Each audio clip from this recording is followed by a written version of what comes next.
Who doesn't love Vin Diesel? Because let's face it, that's probably the reason why you're watching this movie. The Last Witch Hunter is a 21st century fantasy action film of Vin Diesel hunting down evil witches. It's as simple as that.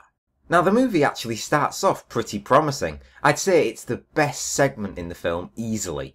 We watch as a group of witch hunters are travelling on the hunt to defeat an evil witch queen, who has been devastating towns and populations by spreading the Black Plague. Her domain resides within a massive tree, which actually does give us a few visually impressive moments. The Witch Queen herself is by far one of the coolest effects in the film. Her makeup and practical effects were good, they were alright. And in terms of CGI, hers is the best by far. Elsewhere, it's a little over the top.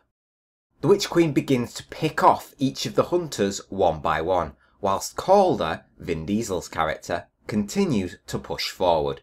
He escapes multiple traps, tricks and ambushes before finally coming out victorious. He had defeated the Witch Queen, but not before she had the chance to cast a final curse on him. He had to suffer the curse of immortality. And that there is basically the story for the film. We jump into the present in current time New York, where Calder still resides as a witch hunter. Times have changed though, there's no longer a war between the witches and the humans. It's only those who practice witchcraft for evil that invite Calder's shotgun and swords to their doorstep. Now the film is kind of two halves. The first is more of a crime investigation as Calder seeks to find out the truth about what happened to his close friend. And the second half, he's on the hunt to finally destroy the Witch Queen's evil for good. Yep, surprise surprise, after spending a good chunk of the film looking to find a memory into seeking the truth of his past, it is shown that one of his fellow hunters decided to keep the Witch Queen's heart beating. And now she's back, the plague and her evil are intent on rising again. Honestly, the movie's got kind of a feel of Keanu Reeves' Constantine about it. It's effectively Riddick, Ygritte, Alfred and Frodo against the witches of evil. Well, now wouldn't that make for an interesting team?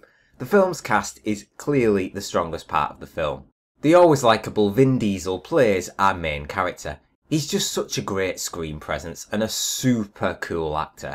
I mean, let's face it, the guy doesn't have a huge amount of range, but he's still fun to watch in this movie. He's how he always is in his films, hardened, straight to the point, and with his usual gritted voice. It's not a bad thing, it's just something you come to expect from him.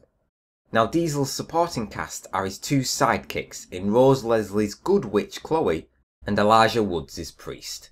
Both respectively fared fine in the movie as well. I mean, I wouldn't say there were any overall bad performances. Rose Leslie's character was fiery and a little arrogant, much like her role she played on Game of Thrones, where Elijah Wood is a lot more reserved, seeking to learn from Calder's witch hunting past. It's not till his double cross at the end of the film when his true colours come to surface. As soon as they do, mind you, the Witch Queen snuffs the life out of him in a flash, which I admit was pretty funny. How often in these sort of films do you see someone backstab our hero to side with the villain, only then for the villain to turn around and kill them instantly? Well, it was a tick off the good old cliché book at least. Elijah's character was set to be taking over the role vacated by Michael Caine, who was retiring as Calder's current handler. Quite honestly, he's there collecting a paycheck. You know he knew what he was doing when he signed up for the film. Either way, his character played a key role in the story, even when they tried to trick you into thinking his character fell victim to one of the classic movie tropes. They had him say some last final words of wisdom, and then seemingly killed him off. The film actually deserves a bit of credit there, it actually flips the usual formula. He's still alive, and Calder spends most of the film, in all honesty, or at least that's what it felt like, in trying to find a way to save his friend. A villain pops up from time to time going by the name of Belial, but in honest truth he was pretty forgetful, and he was killed off about 2/3 of the way through the film. Oh hey look, it's Kurt Angle.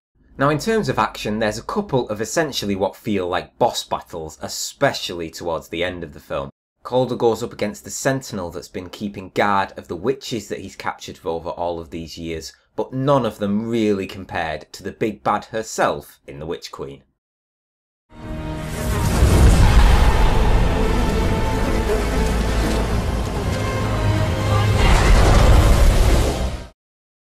my overall verdict for The Last Witch Hunter is a 5 out of 10. If you're really into this sort of thing, you might be able to push it up to a 6. But for me, I'm sticking right down the middle with a 5 out of 10. Heck, I enjoyed this movie. It's your quintessential hero is the only man able to stop a rising evil. In this case, witches.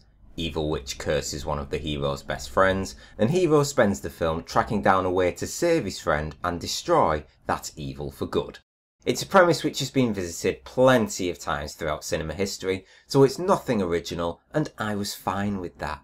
It's not something that I'm chomping at the bit to watch again anytime soon, but it was okay. The casting was clearly its strongest point, and that alone probably sold it plenty of tickets.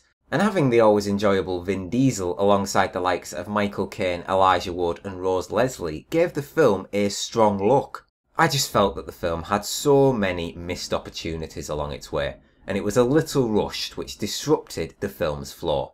There's also really not much tension or drama, and you don't really feel attached to any of the characters. The practical effects and makeup, especially on the Witch Queen, made up in partial for that and were very well done. It's just where the CGI came in, a lot of the time it was overused or oversaturated. It's nothing exceptional, it's nothing original, but it's an enjoyable supernatural fantasy movie that if you like Vin Diesel or this type of film in general, you'll probably enjoy it. And there is nothing wrong with that.